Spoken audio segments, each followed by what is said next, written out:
Hello all, welcome to my channel. ఇప్పుడే committee కుర్రోళ్ళు అనే సినిమా చూసి వచ్చాను. ఈ సినిమా చూడడానికి మెయిన్ రీజన్స్ ఏంటో తెలుసా? అందరూ కొత్త వాళ్ళు, యంగ్ టీమ్. ట్రైలర్ కూడా చూడడానికి నచ్చింది, ఒక నాస్టాలజిక్ ఫీలింగ్ వచ్చింది. అండ్ ఈ సినిమాకి one of the producer Niharika కూడా. సినిమా ప్లాట్ లైన్ వచ్చి గోదావరి జిల్లాలో ఒక చిన్న ఊర్లో చిన్నప్పుడు వాళ్ళు జరిగే లైఫ్ దగ్గర నుంచి ఒక 30 years జర్నీ ఒక ఎమోషనల్ ఎంటర్టైన్మెంట్ గా చూపించారు. అందులో అనుకోకుండా వాళ్ళకు ఒక సమస్య వల్ల వాళ్ళు విడిపోతారు. ఆ సమస్య ఏంటి, దాని తర్వాత ఏం జరిగింది అనేది సినిమా అయితే నాకు ఓవరాల్ గా చూసినప్పుడు చాలా బాగా నచ్చింది. ముందుగా పాజిటివ్స్ మాట్లాడుకోవాలి అనుకుంటే యాక్టర్స్ పర్ఫార్మెన్స్.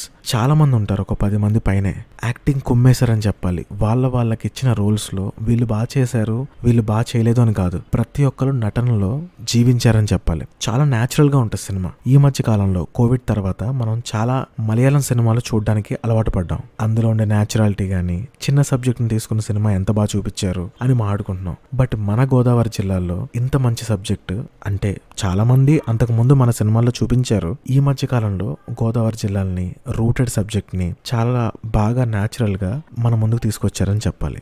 రియల్ లొకేషన్స్ లో తీశారు, టూ న్యాచురల్ ఉంటది. నెరేషన్ కూడా చాలా గ్రిప్పింగ్ గా ఉంటది. అండ్ స్క్రీన్ ప్లే కూడా చాలా ఎంగేజింగ్ గా ఉండటం వల్ల ఎక్కడ మీకు బోర్ కొట్టదు. అండ్ డైరెక్టర్ ని అప్రిషియేట్ చేయాల్సిన విషయం ఒకటి ఉంది. ఏంటంటే ఇంతమంది యాక్టర్స్ క్యాస్ట్ అండ్ క్రూని ఎలా హ్యాండిల్ చేశారు. చాలా పెద్ద క్యాన్వాస్ ఉంటది సినిమాలో. ఎక్కడ కంటిన్యూటీ ఇష్యూస్ కానీ, ముందు వాళ్ళు చేసినప్పుడు వెనక వాళ్ళు చేయలేకపోవటం కానీ అట్లా ఎక్కడ అనిపించదు. చాలా బాగా మేనేజ్ చేసి చాలా మంచి ప్రొడక్ట్ని అయితే మనకి డెలివర్ చేశారని చెప్పాలి.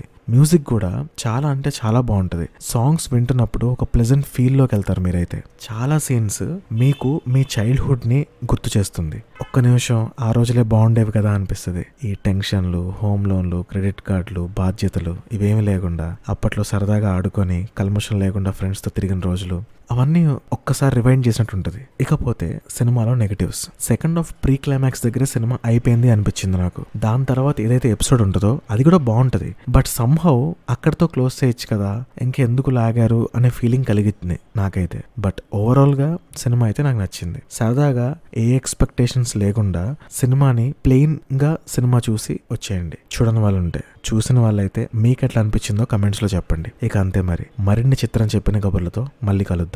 ఇక ఉంటా మరి.